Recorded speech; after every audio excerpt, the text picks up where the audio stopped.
কোরবানির মধ্যে 1 বছর পুরা কোরবান সম্পর্কে যা বলেছেন শুনেন, আর ভিডিওটা বেশি করে শেয়ার করে সবাইকে দেখার সুযোগ করে দিন।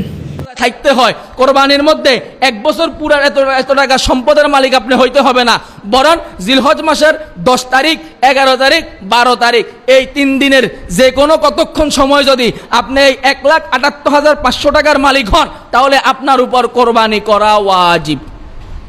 কোরবানি করা কি ওয়াজিব? এবার বুঝেন তো দেখি আমাদের সমাজে কত মানুষের উপর কোরবানি ওয়াজিব, আর আমরা দিই কতজনে?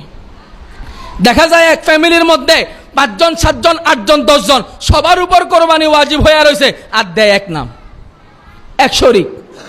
অহরহর হয় এক শরিক, পুরো ফ্যামিলির পক্ষ থেকে দিয়া কোরবান হয় না, কোরবান নির্দিষ্ট একজন ব্যক্তির পক্ষ থেকে হইতে হয়। আমরা তো এই টোলের এক নাম, ওই টোলের এক নাম, ওই টোলের এক নাম, এভাবে হিসাব করি। টোল হিসাব করে হবে না, ব্যক্তি কার পক্ষ থেকে দিতেছেন এটা স্পষ্ট হইতে হবে। লম্বা মাসালা, শরীকের মাসালা আছে, কোরবানি জবাইয়ের মাসালা আছে, গোস্ত বন্টনের মাসালা আছে, চামড়ার মাসালা আছে, পশু কোন ক্যাটাগরির হবে এটার মাসালা আছে। ইনশাআল্লাহ যদি শেষ পর্যন্ত আপনারা থাকেন, আমি আশাবাদী যে সবগুলা মাসালা এমনভাবে আপনাদের সামনে মুফতি মাহমুদ সাহেব উপস্থাপনা করবেন। হুজুর 9টায় বসবেন, এখন 8:30 বাজে, প্রায় 5-7 মিনিট পরে হবে। উনি যখন বসবেন আলোচনাগুলো এমনভাবে করবে, যদি আপনারা কেউ মনোযোগ দিয়া শুনেন, দ্বিতীয়বার আশা করি আর ভুলবেন না।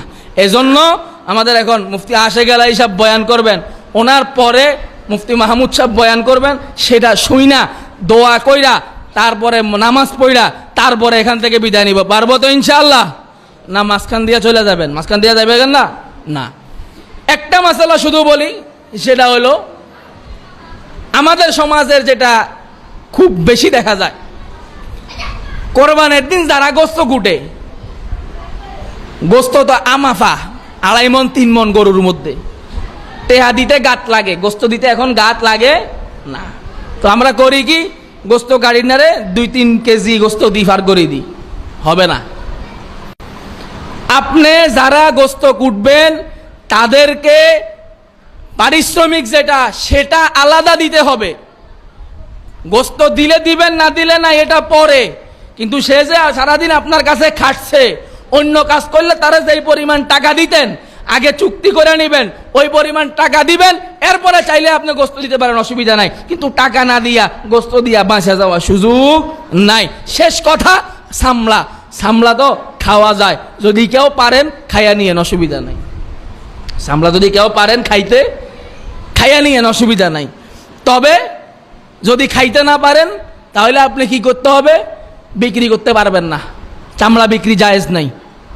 কি বলছি? চামড়া বিক্রি জায়েজ নাই। কোরবানি পশুর গোস্ত বিক্রি জায়েজ নাই, চামড়াও বিক্রি জায়েজ নাই। গোস্ত যদি বিক্রি করেন তাহলে আপনাকে কি করতে হবে? গোস্ত যেই পরিমাণ টাকা বিক্রি করছেন এটা সদকা করে দিতে হবে। একই মশলা চামড়ার ক্ষেত্রে, চামড়া বিক্রি জায়েজ নাই। তো চামড়া যদি বিক্রি করেন, এখন তো কিনি না লোকও নাই। এক সময় মাদ্রাসাওয়ালারা চামড়া আনতে ফাটাফাটি বাজি দিত, ব্যাপারী এদিক থেকে আহে, ওদিক থেকে আহে, ওদিক থেকে আহে, কি এক অবস্থা। তখন আমরা চামড়া বিক্রি করে দিতাম। চামড়া যার কোরবানির পশু সে চামড়া বিক্রি করতে পারে না। বিক্রি যদি করে ফেলে ওই টাকা সদকা করে দিতে হয়। তো এখন কি আপনি বিক্রি কইরা পরে সদকা করবেন? বিক্রি করা এক গুনাহ, কিন্তু গোস্ত বিক্রি করা যেরকম গুনাহ, চামড়া বিক্রি করা এরকম গুনাহ। করি ফেললে মাসালা হইলো টাকা দান করে দেওয়া। আমাদের তো দরকার নাই ভুল একটা করি ফেলার, দরকার আছে। এজন্য চামড়া বিক্রি করব না, কি করব? নিকটস্থ যে কোনো মাদ্রাসার ব্যাপারে বিশ্বস্ততা যদি থাকে, তারা এই টাকাটা গোড়া বা ফান্ডেই ব্যবহার করবে, এরকম নিশ্চয়তা যে এই সমস্ত প্রতিষ্ঠানের ব্যাপারে আছে, ওই সমস্ত প্রতিষ্ঠানওয়ালাদেরকে দিয়ে দিবেন। পারবেন তো ইনশাআল্লাহ? এক সময় আসিল, আমরা ছোটবেলা দেখছি 2200 টাকা এই চামড়ার দাম, এখন তো 400-500 টাকা বিক্রি করাও মুশকিল হয়ে যায়।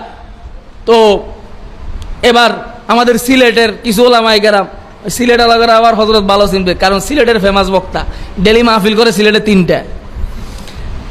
ওই সিলেটে কওমি মাদ্রাসার কিছু ওলামায়ে কেরাম একসাথে হইয়া বলছে, আমরা চামড়া কালেকশন করব না। ইয়া আল্লাহ, সরকারের বাণিজ্য মন্ত্রী পর্যন্ত বেহুশ হয়ে গেছে। ওলামায়ে কেরামের কাছে অনুরোধ করছে, আপনারা সিদ্ধান্ত পুনর্বিবেচনা করুন। হ্যাঁ, আমরা পুনর্বিবেচনা করে এবছর কালেকশন করতেছি। যদি এরপরেও পেঁচ ঠিক না করেন, সামলা শিল্পকে সিন্ডিকেট থেকে রক্ষা না করেন, ভবিষ্যতে হয়তো আমাদেরকেও ওই সিলেটওয়ালাদের মতো সিদ্ধান্ত নিতে হবে। কিন্তু যতদিন সেই সিদ্ধান্ত আমরা নিই না, আপনাদের কাছে আহ্বান থাকবে, আপনাদের যে চামড়া, এটা আপনারা নিকটস্থ প্রতিষ্ঠান, বিশ্বস্ত প্রতিষ্ঠান, যেটার ব্যাপারে আপনার একদিন থাকে যে এরা টাকাগুলা গোরাবা ফান্ডে সুন্দরভাবে খরচ করবে, চামড়া সেখানে দিবেন। পারবেন তো ইনশাআল্লাহ? যে কথাবার্তাগুলো হয়েছে, আমাকে এবং আমাদের সবাইকে আল্লাহ রাব্বুল আলামিন এই কথাগুলোর উপর আমল করার তৌফিক দান করুক। ওয়া আখিরু দাওয়ানা আনিল হামদুলিল্লাহি রাব্বিল আলামিন। এখন আমাদের সম্মুখে চৌমুহনী জামে